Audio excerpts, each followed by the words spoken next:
शहर की भीड़भाड़ के बीच राधा अपनी बेटी रिया के साथ एक झोंपड़ी बनाकर रहती थी और मसाले वाले चने बेचकर अपना गुजारा करती थी।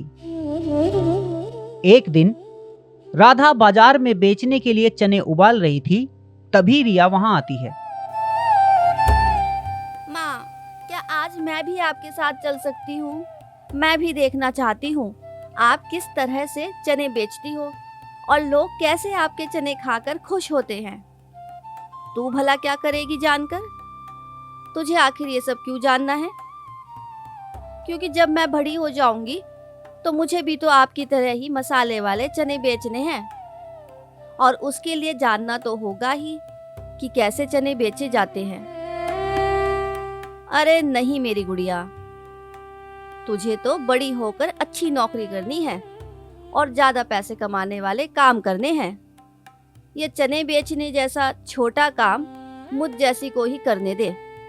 तू बस अपनी पढ़ाई पर ध्यान दिया कर, आखिर तुझे ही तो मेरे सपने पूरे करने हैं। पर माँ, मुझे देखना है कि आप किस तरह से चने बेचती हो, और मुझे नहीं करनी किसी की नौकरी। मैं आज तो आपके साथ बाजार में जाकर ही रहूंगी।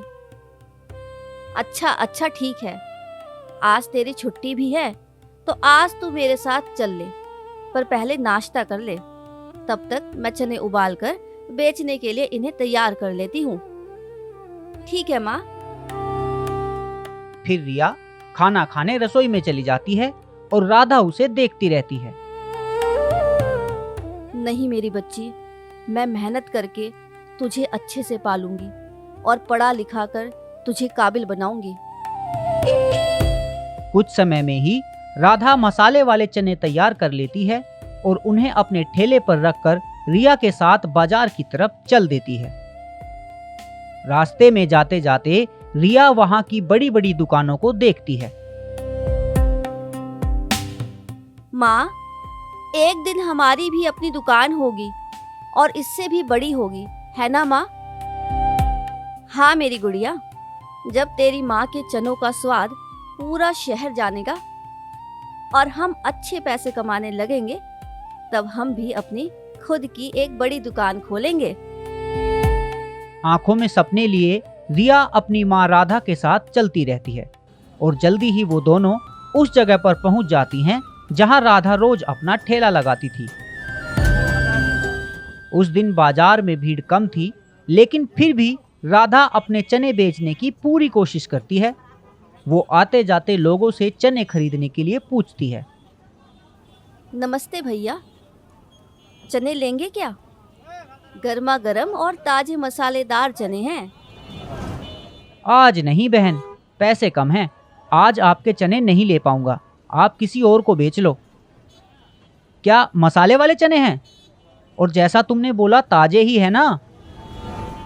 जी भैया, गर्म गर्म, एकदम स्वादिष्ट और बिल्कुल ताजे। मैं रोज ताजे चने ही बना कर लाती हूँ।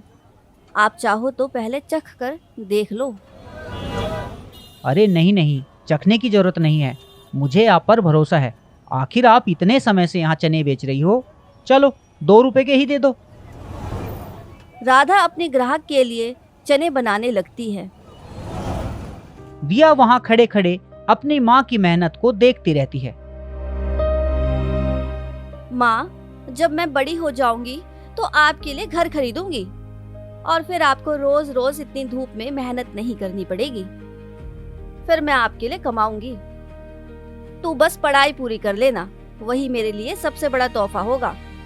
पता नहीं कहाँ से इतनी बड़ी बड़ी बातें लाने लगी है तू। और एक गाड़ी भी, जिससे आपको ठेला ना चलाना पड़े। हाँ ठीक है, एक जहाज भी दिला देना। अब तू थोड़ी देर चुप बैठ और मुझे मेरा काम करने दे। और ये ले, तू बैठे बैठे तब तक चने खा। अपनी माँ से चने लेकर रिया चने खाने लगती है और कुछ चने अपनी जेब में रख लेती है। तभी वहां एक बड़ी गाड़ी आकर रुकती है, जिसमें से एक बहुत ही अमीर और घमंडी औरत उतरती है। अरे, ये क्या गंदगी फैला रखी है? क्या है ये सब? तुम जैसे गरीब लोग हमारे सुंदर शहर की खूबसूरती पर कलंक हो। क्या कभी तुमने सोचा है इतनी बड़ी बड़ी दुकानों के बीच तुम्हारा छोटा सा ठेला कितना गंदा दिखता है। नमस्ते मैडम, मैं यहाँ मसाले वाले चने बेचती हूँ। हाँ हाँ, मुझे पता है तुम यहाँ गंदे चने बेचती हो। सामने वाली बिल्डिंग में ही मेरा ऑफिस है और तुम्हारा ये ठेला मेरे ऑफिस की सुंदरता को खराब करता है। तुम कहीं और जाकर अपना घटिया ठेला क्यों नहीं लगाती? नहीं मैडम, मेरे चने गंदे नहीं हैं। मैं बहुत ही साफ सुथरे तरीके से चने अपने घर से ही बनाकर लाती हूँ। आप चाहो तो चख कर देख सकती हो। तुम्हारे जैसे लोगों के हाथ का खाना, छी छी, पता नहीं कितनी गंदगी होगी तुम्हारे घर में जहाँ तुम ये सब बना कर लाती हो। नहीं नहीं मैडम, मैं सच में बहुत ही साफ सफाई से बनाती हूँ, यही मेरा रोजगार है। उस घमंडी औरत के बोलने के अंदाज को देखकर रिया डरकर अपनी माँ का हाथ पकड़कर उससे बोलती है, माँ, घर चले? नहीं बेटी, हम अपने आत्मसम्मान से पीछे नहीं हटते। जब हम कुछ गलत नहीं करते तो हमें डरना भी नहीं चाहिए। अगर हम सही हैं तो सच्चाई भी हमारा ही साथ देती है। तुम डरो मत रिया। अहंकार में डूबी नेहा राधा को भला बुरा बोलने में जरा भी चूक नहीं कर रही थी। वो बस चाह रही थी कि किसी तरह राधा अपना ठेला उसके ऑफिस के सामने से हटा ले। एक बात बताओ, तुम्हारे इन घटिया चनों की कीमत क्या है? 10 रुपए? 20 रुपए? अरे इतने में मेरा नेट पैक भी नहीं आता। और तुम चाहती हो मैं इन्हें तुमसे खरीद कर खाऊं? मैडम, मैं अपनी बेटी का भविष्य संवारने के लिए मेहनत करती हूँ और मेहनत करना कोई बुरी बात तो नहीं है। आप भी तो अपने ऑफिस में अपनों के लिए ही मेहनत करती हो। भविष्य? और इस लड़की का कुछ भविष्य नहीं है इसका। इसे भी सिखाओ चने बेचना, यही किस्मत है तुम्हारी। चाहे मेरी बेटी का भविष्य कुछ भी हो, पर ये आपकी तरह घमंडी नहीं बनेगी, इंसान बनेगी और दूसरों को समझेगी भी। बात को बढ़ती देखकर वहां लोगों की भीड़ जमा होने लगती है। मैडम, आप क्यों इस बेचारी गरीब राधा को परेशान कर रही हो? ये तो काफी समय से इसी जगह पर अपने चने बेच रही है। मैं बड़े अच्छे से जानता हूँ, राधा हमेशा से साफ सुथरे तरीके से ताजे और अच्छे चने अपने घर पर बनाती है। मैडम, आपको जरूर कोई गलतफहमी हुई है।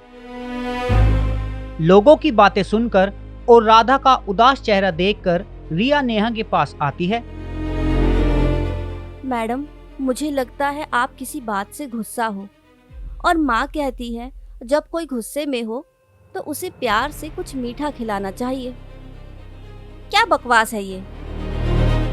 रिया अपनी जेब में रखे चने निकालती है और उन्हें नेहा की तरफ बढ़ाती है।